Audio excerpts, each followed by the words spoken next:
إذ قالوا لقومهم إنا براء منكم ومما تعبدون من دون الله كفرنا بكم وبدا بيننا وبينكم العداوة والبغضاء حتى تؤمنوا بالله وحده.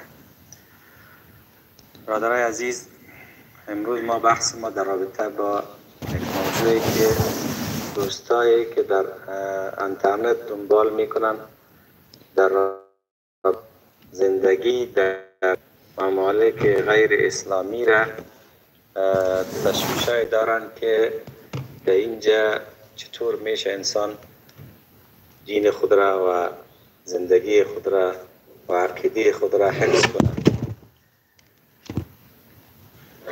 راهنمایی زندگی در بین کفار یک موضوعی است که مسلمان ها و علمای اسلام به این پرداخته. ما در اینجا نمیخوایم موضوع را بسیار کلان و با حجم بحث کنیم، ولی فقط عرض میکنم که مسلمان ها در اروپا مخصوصا و در کشورهای غربی چطور میرن و باید چه قسم کنن که در اون ماحول و محیط ضعف نشن، فکر و ذهن و عقیده خود عدست نتن، که در این صورت این خطر بزرگ است که دینشان تهدید میکنه. باز رفتن در اونجا مشکلات خود داره. در ابتدا مسلمان ها در زمان امویه از طریق اندلس تا جنوب فرانسه رفته بودن و در اونجا یک مدتی هم خلافت اسلامی در اندلس برپا بود. بعد جنگای شد و مسلمان ها از اونجا برآمدن. در زمان عثمانی ها مسلمان ها از طریق شرق به طرف اروپا رفتند تا نمسا رسیدن، پایتخت از جرم اشغال کردن. مناطق مربوط بلقان کلش زیر اثر مسلمان آمد. بعد در جنگ جهانی اول مسلمان ها مجبور شدن از جا عقب نشینی کنند. حال فعلا مسلمان ها در اون مناطق وقتی مسلمان ها است که هجرت میکنن میرن به اون طرف، که دلایلش در این وقت بسیار زیاد واضح است که دلایلش دنبال یافتن یک جای امن برای کسب و کار است و به این نیت رفتن یک عمل مباح است. اصلا خوب است در رابطه با هجرت بحث کنیم. هجرت فرض می باشه وقتی که انسان در یک جای باشه که دینش در خطر باشه، به خاطر حفظ دین خود باید هجرت کنه. درس هفته قبلی ما در رابطه با ضرورت خمسه بود که 5 چیز آدم لازم است که باید حفظ کنه. فرض است که از اونا باید حفاظت کنه. در اولش دین بود که دین خود باید حفظ کنیم. اگر در یک جایی هستی که دینت زیر خطر است، نمیتونی شعائر دینت برپا بکنی، باز در اون صورت لازم است که تو از اونجا هجرت کنی. فرض است که هجرت کنی. هجرت به خاطر حفظ دین فرض است. باید مسلمان از منطقه‌ای که نمیتونه دین خود نگاه کنه از برای هجرت بکنه در جایی که میتونه آزادانه شعائر دینی خود برپا بکنه و به عقیده خود ثابت بانه. بعضی جایی که معمولا اشغال میشن، باز در اونجا توسط کفار بسیار قیودات میشه که مسلمان دیگه نمیتونه اصلا، مثل که زمان کمونیستا در کشورهای آسیای میانه روسا فشار آوردن. در اون وقت که هجرت کردن بسیار لازم بود برای مسلمان ها که باید با دین خود فرار کنن از زیر ظلم و ستم. این یک فرض است. الذين آمنوا وهاجروا وجاهدوا في سبيل الله بأموالهم وأنفسهم أعظم درجة عند الله. این هجرت بسیار اجر عظیم داره. یکی هم هجرت مستحب است که آدم به خاطر طلب علم از یک جای به دیگه جای میره، در ساحه‌ای که از علم میره که میخواد به دست بیاره میسر نیست، به خاطرش به دیگه طرف میره. این هم هجرت خوب است، مستحب است. یا به خاطر نصرت دین در ساحه میره که مؤمنان را در اونجا نصرت بکنه. دیگه هجرت به خاطر کسب و کار است. این هجرت مباح است، جایز است، مشکل نیست. کسی به خاطر کسب و کار در یک جای دیگه میره. ولی یک هجرت دیگه حرام است. جایی که آدم بره که 100% نتونه شعائر دین خدا اونجا تطبیق بکنه و خطر از دادن دین و عقیده باشه. بازی هجرت حرام است. و اگر کسی در یک جای هجرت بکنه بره که در اونجا دیگه ذوب شوه و دینی که در اونجا رایج است و رسم و رواجی که در اونجا وجود داره او را کلا با از خود کنه و مثل از اونا زندگی خود شروع بکنه، با در صورت این هجرت ارتداد و کفر است. برای در این صورت انسان باید تو رفتن و ذوب شدن و متاثر شدن از فکر و عقیده اونجا این انسان به ارتداد میکشونه. بنابراین ما در رابطه با هجرت کسب و کار خود ممانعتی را نمیبینیم. خود این نیاز است که انسان متوجه باشد که بتانه خود را در بین از اونا عزیز احساس بکنه و بدانه شاعر دینی خود برپا بکنه. اگر کسی در یک جای هجرت بکنه که اوجا یک دینی وجود داشته باشه که از نظر ازی او دین قابل احترام معلوم شوه و بیا بر از او احترام بکنه، تعظیم بکنه و دینه دیگه، کسی من عظم دین غیر دین الاسلام فقط کفر. هر کس که غیر دین اسلام چیز دیگه تعظیم بکنه و حتی بعضی از شاعرشان تعظیم بکنه، مثل از یکی کسی بگویه که عبادت اجتماعیات و اخلاق از اسلام ولی مثلا اقتصاد این مسائل از کمونیسم، از امپریالیسم، از غرب. در این صورت انسان باید در یک فکر و عقیده کافر میشه. چرا او یک چیزی از شاعر غیر اسلامی را مخالف اسلام تعظیم میکنه و از یک طرف بر یک قسمت مهم از اسلام استهزا میکنه، او را کمی به او احساس میکنه. بنابراین من عظم دین غیر دین اسلام فقط کفر. دیگه ای که آدم اگر خود شبیه اونا بسازه در همه عادات و تقالید و لباس و زندگی و تجلیل از ایام و اینطوری مسائل کلا شبیه از اونا بسازه، مثلا میگه من شبیه به قوم فهو منهم. هر کس به قوم خودش مشابه کرد از اوناست. یا ای که دوجه میره اونا را در برابر مسلمانان نصرت میکنن. در برابر مسلمان غیر مسلمان نصرت کردن یعنی غیر مسلمان با مسلمان درگیر است. در جای تو میری اونم غیر مسلمان من نصرت میکنی. این بسیار واضح و روشن است. و من یتولهم منکم فانه منهم. هر کسی از شما که اونا را با اونا ولا داشته باشه، منظور از ولا در اینجا نصرت است، دوستی و همکاری داشته باشه، کمکشان بکنه، فهو منهم. این از امو جمله میشه. پس ولای نصرت باعث کفر انسان میشه که تو بری در یک کشوری که او علیه یک کشور مسلمان یا یک خطه از اسلام حمله کرده، اوجا با مسلمان ها جنگ میکنه، تو بری ترجمان از او شوی، راه بلدشان شوی، به هر طریقی که اونا را کمک میکنی علیه مسلمان. بر چیزی که انسان کمک کنه، به اندک کمک هم انسان دین خود دست میده. و من یتولهم منکم فانه منهم. پس به این صورت در تو حالت اگر انسان قرار میگیره رفتن با طور یک جای برش شایسته نیست بلکه حرام است. و انسان وقتی در بین کفار زندگی میکنه باید مطمئن باشه که برای دین و عقیده و فکر هیچ چیزی غیر از اسلام با ارزش نیست. هیچ چیز دیگه با اسلام برابر نمیشه، بلکه اصلا عبادت الله و دین فقط اسلام است. ان الدین عند الله الاسلام. همون دینی که ابراهیم علیه السلام، نوح علیه السلام، موسی علیه السلام، عیسی علیه السلام آورده بود، کل از این دین اسلام است. و دین اسلام هیچ چیز دیگه بالاتر از خود نداره. و من یبتغی غیر الاسلام دینا فلن یقبل منه. و غیر اسلام که دیگه کدام دین بپالی الله او را قبول نمی کند. اسلام برتر از همه ادیان است. اسلام آمده که سر همه ادیان غالب باشه. یظهره علی الدین کله. الله میگه که وانزلنا الیک الکتاب بالحق مصدقا لما بین یدیه من الکتاب. ما این کتاب روان کردیم، کتابهای قبل تصدیق میکنه و مهیمن علیه.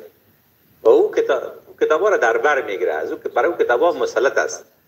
پس دین اسلام به عنوان افتخار و به عنوان عقیده و فکر پیش در هر حالتی که مطرح باشه، باز در هر جایی که زندگی بکنی مشکل نیست.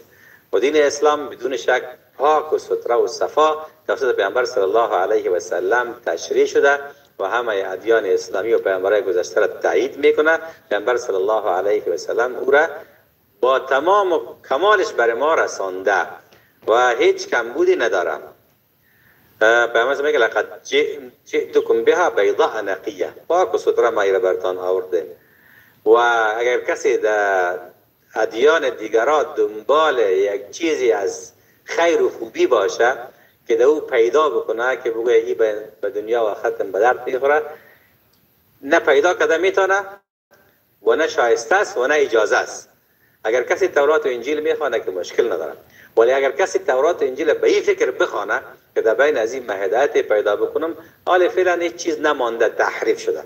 هرچی خوبی در او بوده در قرآن است، کمبود نداره.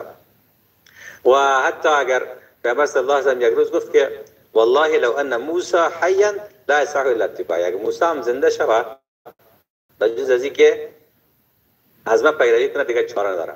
در آخر زمان که وقتی عیسی علیه السلام به زمین میآید، عیسی علیه السلام به قرآن حکم میکنه. وقتی که از آسمان پایین میشه در زمین و مدتی که است، دستورش کتاب تورات نیست، دستورش قرآن است.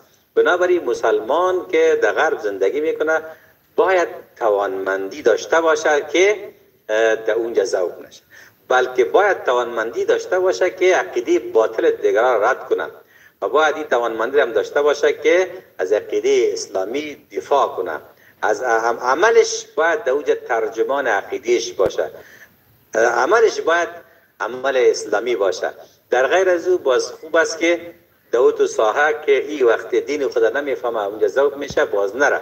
در اون صورت خو هجرت ناروا و ناجایز است رفتن. باید عقیده توحید بفهمه، عقیده یکتاپرستی بفهمه و اعمال شایسته را باید انجام بده. هیچ وقت از هیچ چیزی از اعمال اسلامی به خاطر قوانین دیگری یا به خاطر کدام مسئله اجتماعی تنازل نکنه، چرا که خداوند به جز اسلام هیچ دینی را نمیپذیرد. الله شرک نمیپذیرد، لئن اشرکت لیحبطن عملک. وقتی اعمال شرکی را دیگران انجام میتن در اون ماحول و فکر میکنه که از این ماحول اولاد و اطفال و خانواده متاثر میشه، باز وقت سرش لازم است که اون ماحول را ترک بکنه. در وقتی در ماحولی هستی که در اوجه اونا عیسی علیه السلام خدا میگن یا عیسی علیه السلام یکی از خداها میگن، تو باید پیش تو اینقدر توانمندی و قوت باشه که بسیار به وجه احسن بتانی این مسئله را بطلانش ثابت بکنی. هیچ پیغمبری نامده که او آمده باشه و گفته باشه که اتخذونی الها من دون الله. روز قیامت الله به عیسی علیه السلام میگه تو گفته بودی که ما و مادرم خدا بگیرید، انت قلت للناس اتخذونی و امی الهین من دون الله. تو گفتی؟ میگه ما نگفتیم، ما قلت لهم الا ما امرتنی به. چیزی که ما گفتیم اون چیزی بوده که تو امر کردی. پس باید در اونجا در بین کفار مسئله توحید و یکتاپرستی و یگانه پرستی که جز الله هیچ کسی قابل پرستش نیست، این هم در خودت و در خانواده تطبیق کرده بتانی و دیگرانی که استدلال میکنن به او جواب داده بتانی. و دیگه مسئله دوستی و دشمنی است که مسلمان باید دوستی و دشمنیش با مسلمان باشه. لقد کان لکم اسوة حسنة فی ابراهیم علیه السلام برای ما قدوه است که با قوم خود گفتن، با قوم و خانواده خود، با پدر خود ابراهیم السلام گفت که انا براء منکم ما تعبدون من دون الله. ما از شما بیزار هستیم و از معبودان شما بیزار هستیم.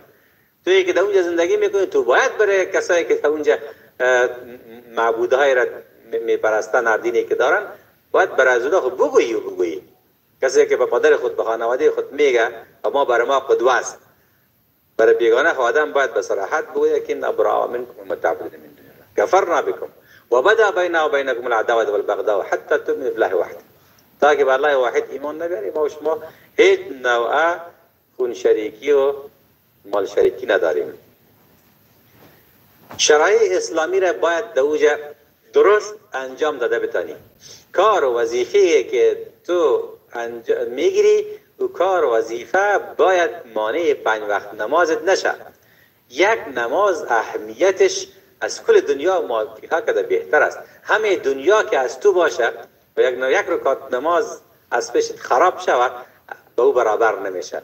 پس تو چطور باید یک جای برید یک کاری مصروف شوی که در او برای تو اجازه نتن که در وقت نماز جمعه یا در وقت نماز فرض تو را اجازه نتن که بخیزی شعار اسلام بجای بکنی. از همه که مهم نماز است که وقتی تو نماز انجام دادن میتونی باید در این ماحول نباشی، باید هر چه زودتر از جا پس بر بگردی. ضمیمه نماز آذان است. آذان باید داده بتانی.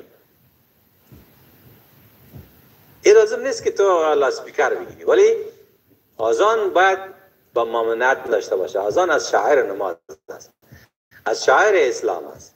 اگر در جای کسی برای تو نماز برای اذان اجازه نمیتن دوج زندگی نکن.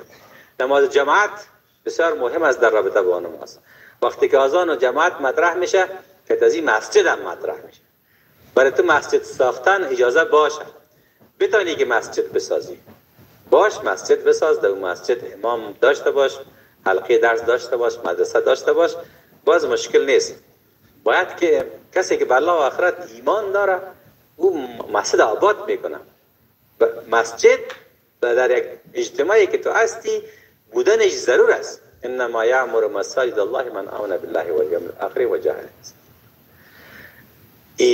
پس داشتن مسجد، اذان و اقامه نماز این از چیزایی است که اگر در یک ماحول و محیطی که تو نمیتونی ای را برپا بکنی بودن بر تو اجازه نیست.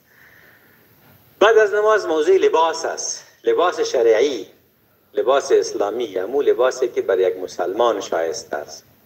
لباسی که پت کننده عورت باشه. اگر کشف عورت اجباری باشه در اونجا نباش.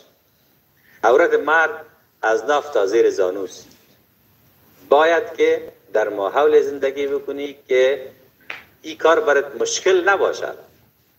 و عورت زن کل بدنش به استثنای رویش و دستایش عورت نیست. کل بدنش عورت است. باید که لباس خدا زن پوشیده بتانه و لباس خدا بپوشه. در غیر از او جایی است که تو اصلا در او دیگه به هجرت وادار میشی. از اونجا باید تو هجرت کنی. جایی که شعائر اسلام انجام دادن نمیتونی، نماز خواندن نمیتونی، لباس شرعی پوشیدن نمیتونی، از اونجا باید تو باید هجرت کنی. از جای هجرت کردن فرض است کردن برای در یک جایی که در اونجا نمیتونه شریعت اسلام تطبیق بکنه. زینت تا زنها باید زینت خود آشکار نکنن ولی ابن زینت هنن. زینت چیزایی است که میپوشی، از لباسای زیبا، از زیورات، از آرایشی که استعمال میکنی، این باید ظاهر نشه. این باید زیر جلباب، زیر یک چتر یا که بین ما به نام حجاب مشهور از زیر از او پت باشه. یدنین علیهن من جلابیبهن. جلباب باید به سرش بندازن. و دیگه ای که ایران باید کمی روشن شدن کار داره که ادعی نظر هستند که روی و کفای دست باید پت باشه. ولی برازی یک دلیلی که در شریعت سرش حساب شوه وجود نداره. قرآن خیلی به صراحت و وضاحت میگه که فلیضربن بخمرهن علی جیوبهن. باید چادر خود به گرد گریبان خود بپیچانند. چادر معروف است در زبان عربی خیلی چیز واضح است. چیزی که در سر انداخته میشه که موی پت میکنه. از رودن موی از این ساحه که پت میکنه تا پس سر. و اما این چادر تو باید داری در زیر گردن تو بدی. فلیضربن بخمرهن علی جیوبهن. جیوب همو پارگی پیرن میگن نشنوه فهمیده شوه. و برعلاوه از این هم باید که صدایش هم صدای زنها لازم است که صدای بسیار زیاد به اصطلاح که یک صدایی که بسیار لحن شیرین و زیبا جور شود که طرف کم پیدا شود. واضح صریح الله جل جلاله از این منع کرده که صدای خدا ولا تخدعن بالقول فیطمع الذی فی قلبه مرض، صدایتان ایتر زیبا و نرم و شیرین نکنین که کسایی که قلبشان مریض است باز داود طمع پیدا شود. با مو صدای عادی و صدای بسیار طبیعی خود باید با دیگران صحبت داشته باشه. ای که صدایش شنیده نشه در اسلام گپ نامد. به خاطر از این که وقتی که الله بر ما میگه که صدایتان نرم نکنین که کسی که در او طمع ایجاد میشه طمع ایجاد نکنه، معنیش است که صدایت هم میکشی که طمع ایجاد نکنه. خب از این طرح برات میگفت که صدایت نکش.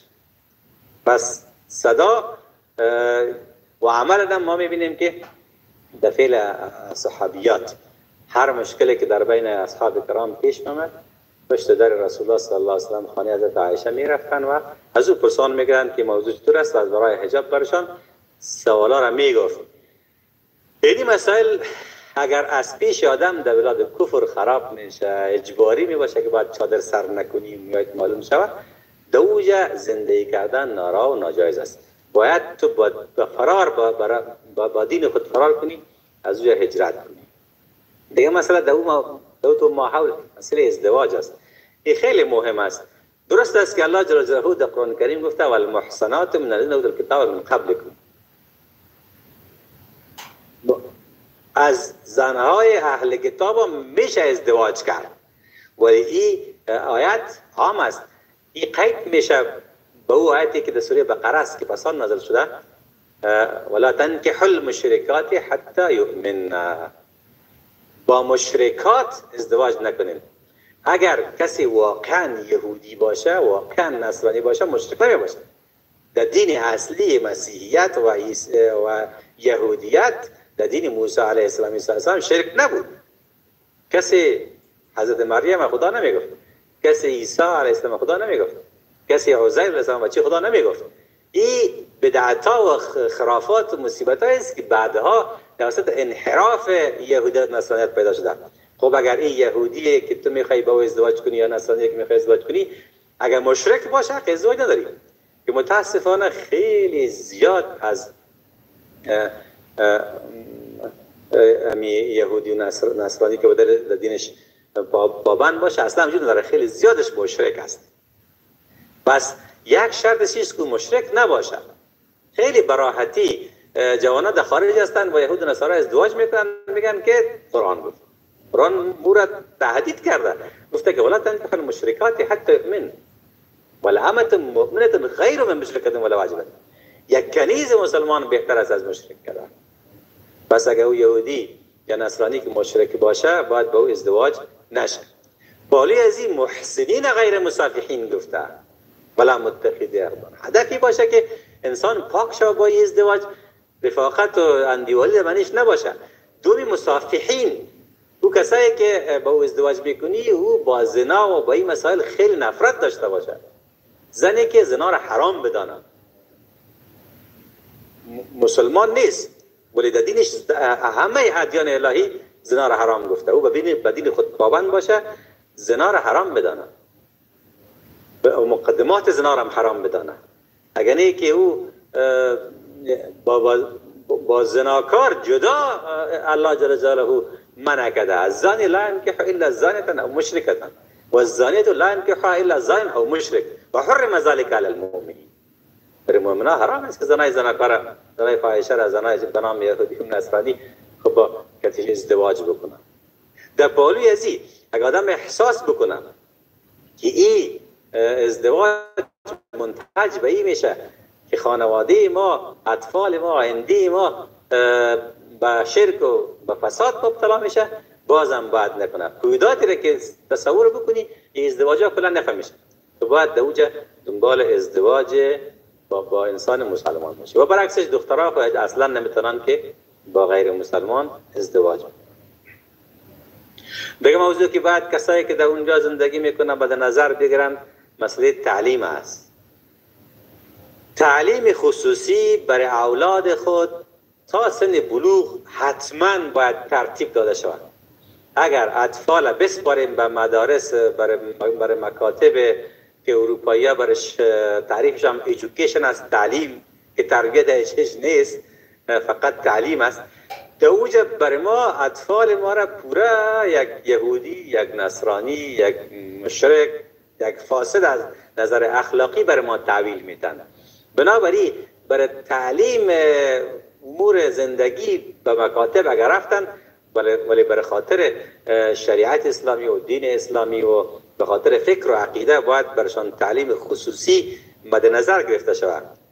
باید اخلاق و مبادی اخلاقی در طفولیت به اونا غرس شود. کل طفلا پاک ستره با فطرت اسلام به دنیا میان. و می خاطر است که بعضی ها اختلاف دارن، ولی نظر درست نمیست که اطفال به جنت میرن. اطفال به دین فطرت هستند. باباه یهودانی یا مجسانی و پدرایشان است که از او یهود و نصارا و مجوسی جور میکنند. پس اگر ما اطفال ما را بگیر از همونطور کسا دادیم، برای ما همونطور یک چیز جورش میکنن. به این خاطر باید حتما تعلیم خصوصی مد نظر گرفته شود که اطفال وقتی در مکتب نمیرن، در داخل خانه یا مسجد یا هر جایی که شایسته است و اونجا تربیه شوند. در غیر از او به این مثال اطفال ما در اروپا و مکاتب اروپایی ها که میره مثل همیست که یک نفر یک لای بسیار خوب نرم میته برای یک کسی میگه میره بگی برای ما یک مجسمه بساز، ما در خانه با مقبول یک چیزی بساز.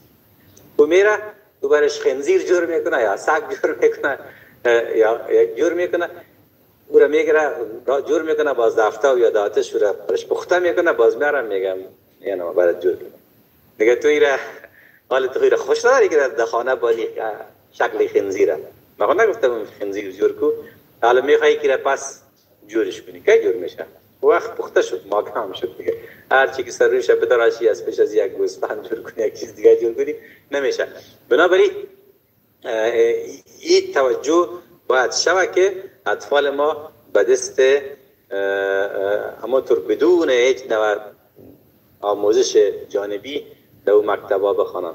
در غیر از برای ما محض یک انسان فاشیست بد اخلاق مادی یا یک یهودی و نصرانی با عقاید مزخرف و شرکی برای ما تحویل میدن. در این صورت گناهی از اون اطفال هم به دوش والدینشان میشه که آینده از اونا به خاطر خودشان مسلمان هستن ولی اولادشان در اختیار کسای قرار دادن که اونا از پیش ازیا یهودی و مجوسی و نصرانی جور کرد. دیگه به این خاطر هم باید آدم در اون ماحول باز زندگی نکنه. گرچه که بعضی کسا بسیار افراطی گپ زده. کسی از برنامه شیخ حمدانی در الجزایر او میگه که جنسیت خارجی را گرفتن، از کشورهای غیر اسلامی را گرفتن، یعنی کارتش و پاسپورتش میگه این ارتداد است دیگه. ازدواج با یک آدم حرام است، غسل تکفین جنازهش حرام است، در بین قبرهای مسلمان دفن کردنش حرام است. کسی که جنسیت خارجی را میگیره. ولی گپ درست نیست. بسیاری از مسلمان ها در اروپا خودشان کسایی بودن که از اونجا هستن، ایمان آوردن و در اونجا در نظام ها زندگی میکنن و بسیاری کسایی هم که مسلمان ها در اونجا رفته. هم چه فتوا درست نیست، ولی درست است که مسلمان ها توجه بکنن برای ایجاد یک فضا برای مسلمانایی که در اونجا زندگی میکنن. کم خو نیستن، میلیون ها انسان در کشورهای مختلف به سر میبرن که اونا در اقلیت هستن. فکرشان باید کردشان کمک شود که مساجد داشته باشن، ائمه با کفایت داشته باشن، اطفالشان درست تعلیم پیدا کنند، در بینشان یک تشکل و یک وحدت و ارتباط وجود داشته باشه که بتونن حقوق خود بگیرن. برشان مستقل قبرستان ها جور شود، کشتارگاه ها جور شود که در کشتارگاه ها اونا بتانن ذبیحه حلال پیدا بکنن بخورن و مسئله تقسیم و ترکه و میراث باید برش توجه شود. چرا که اگر یک کسی مرد و مالش دولت تقسیم کرد، باز اونا دیگه به حساب میراث اسلامی تقسیم نمیکنن، اونا قوانین خود میکنن. راه نجاتی است که راه نجات نیست که کسایی که در زندگی میکنه او را آدم تکفیر کنه او را آدم هر چیز بویه گازی برن کجا برن که برن. راه نجاتش نمیست که مثلا در رابطه با میراث آسان‌ترین راهی است که بیا پدر پیش از وفات خود میراث خود تیار تقسیم بکنه، هر کس به حق خود برسن، برای دولت به میراث نمانه که دولت مطبوعش که به طریقه خودشان میراث تقسیم بدن باز اونا بیان مداخله کنن و حق مردم تلف شود. این راهش است. و از همه قدم مهمتر است که ما که وقتی در خارج زندگی میکنیم باید نیت ما خدمت به دین، نشر اسلام و رساندن پیغام های الهی به کسایی که نرسیده، چرا که هر مسلمان لازم است که در نقش پیامبر اسلام صلی الله علیه و سلم پیام الهی را برسانه و این را یک چانس خوب بدانه و برای خود این را یک نعمت بدانه که الله برش یک فضای را ایجاد کرده که میتونه در او کسایی را که خیلی دلشان صاف است بسیار به آسانی به گپ تو میشن و بسیار به آسانی قناعت میکنن، ذهنشان باز است، لجباز نیستن، فقط نیاز است که یک کسی دین خود بفهمه و او را درست برای از اونا تشریح کنه که به زودی باز کدیش یک جای کلمه بخوانن و یک فرصت است. یک کافر که قدم مسلمان بکنه از همه دنیا مافیها کده برش بهتر است. به این یک چانس خود بدانن، به این نیت آدم زندگی بکنه. به خاطر ازی که اسلام باید بر همه کره زمین برسه. خب راه های مختلف داره و آسان‌ترین راه اسلام در طرف در ترکستان شرقی در طرف غرب چین توسط همین کاروان های تجارت توسط از این مسلمان هایی که رفت آمد میکردن با اخلاق نیکویشان، با عمل درستشان، با تمثیل زندگی یک مسلمان تانستن که خیلی مسلمان های دیگه را به دین اسلام مشرف بکنن. پس این یک چانس بدن از این استفاده بکنن. برادر عزیز، خلاصه این میشه که ما توحید صفوف و یک ارتباط و یک تشکل عقیدوی در بینشان باشه که بتن حقوق خود از خود دفاع کنن و دیگران را برای اسلام دعوت بکنن و عملشان و فکرشان و اندیششان خودش مردم به اسلام دعوت بکنن، چرا که اسلام دین برتر است و باید اینا اونجا دین برتر خود برای نمایش بگذارن. هر مسلمان باید داورگر باشه، متحد باشن، برای اطفال خود مسئله تعلیم تا سن بلوغ خصوصا بسیار جدی بگیرن، از حقوق اقلیت مسلمان دفاع بکنن و کوشش بکنن که ماحول خود برای خود اسلامی بسازن، مثل مسائل گوشت و مسائل بانک‌ها، مسائل تدفین، میراث و این مسائل. برادر عزیز، یک موضوع بود ما امروز شما بحث کردم و امروز یک موضوع دیگه قابل ذکر است و ایست که ما شما در هفته امتحانات قرار داریم. امتحان هم در بالای انسان بسیار زیاد اثر عجیب و غریب داره. یعنی همیشه که خودی کلمه یک تقریبا وحشت آفرین و ترسناک است، ولی آیا همه تو هست که آدم باید از امتحان تشویش داشته باشه، بترسه؟ بلکه پیامبر گرامی صلی الله علیه و سلم مسلمانان را تشویق کرده به پیشرفت و ترقی و برای علم و دانش و به این که باید مسلمان در هر جای اول باشه. الحکمت ضالة المؤمن اینما وجدها فهو حق بها. حکمت، دانش، فهم، چیزی که دین دنیای تو را میچلانه، این گم شده مسلمان است. در جایی که باشه میگه مسلمان از هر کس دیگه که دولت‌تر است که به این حکمت برسه. مسلمان باید یک مؤمن شجاع با غیرت قوی باشه. پیامبر صلی الله علیه و سلم میگه که المؤمن القوی خیر و احب الی الله من المؤمن الضعیف. مؤمن ضعیف از امتحان میترسه. کسی که متوجه باشه به مسئولیت زندگی خود، روز امتحان میره چکر میزنه. اصلا کل چیز در وقتش یاد گرفته، دیگه نیاز نیست که حال خدا به تکلیف بکنه. مثلا میگه احرص علی ما ينفعک، چیزی که بر تو فایده میرسونه به او حریص باش، کوشش باش، کوشش کن یک کلمهش از پیشت نمانه. ولا تعجز، عاجزی نکن، استعین بالله، از الله کمک بگیر. همه طور است. مسلمان باید در رابطه با مسئولیت های زندگی خودمون تو جدی باشه. روزمره درسای خدا بخوانه، روزمره آمادگی خدا بگیره. چیزی که امروز کار امروز و فردا نگذاره. درس 4 ماهه را برای شب امتحان اعلان نده. اونو که از امتحان میترسه که وقتی در روزهای گذشته تنبلی کرده باشند. امتحان بسیار مسئله مهم است. این امتحان خوب هم است. از این نظرم خوب است که انسان به یاد میاره. امتحان از اون چیزایی است که انسان متوجه میکنه برای آخرت، که یک روزی الله از کل زندگی امتحان میگیره. این مکتب خودتان از 4 ماه امتحان میگیره یا مدرسه، ولی الله از کل زندگی امتحان میگیره. از بلوغ تا مرگ از ذره ذرهش امتحان میگیره. کلش نوشته یادداشت گرفته سوال جواب میکنه. پس این خودش باعث میشه که انسان توجه کنه برای آخرت خود. کسی که میخواد امتحان بره اول باید دعا کنه که الله کمکش کنه. پیامبران میگفتن رب اشرح لی صدری، مثلا زمان گفت و یسر لی امری و احلل عقدة من لسانی یفقهوا قولی. دعا کنه که الله دلت باز کنه، مغزت باز کنه، و درکت زیاد کنه، کمکت کنه. اللهم لا سهل الا ما جعلته سهلا. چیزی که تو الله آسان کنی باز سخت نیست. حتی انت تجعل الحزن سهلا. این سخت تو خواسته باشی آسان میکنی. دیگه برای متعلمین ما توصیه میکنم که سر وقت خواب کنه. به خاطر امتحان بیدار خوابی تیر نکن کل چیز سر پارچه یادت میره. اما تو قرار نرمال بخواب که خوابت پوره باشه. چرا که خواب کس جای خود داره. شب که تو بیدار کردی باز روز مغزت خراب میشه. خداوند شب برای خواب پیدا کرده. و جعلنا نومکم سباتا. خواب برای چیز که تو قوت و نیرو و انرژی ایجاد کنه. چه وقت؟ و جعلنا اللیل لباسا. در شب. بنابراین دیگه شب امتحان اگر روز کردی برای خود مشکل خلق. سر وقت در صحنه امتحان حاضر شوی و کل وسایل را که ضرورت داری کتت باشه که باز دو وقت با قلم گرنگ نمیتر مواجه نشی. دعای خروج از خانه را بخوان. بسم الله توکلت علی الله لا حول ولا قوة الا بالله.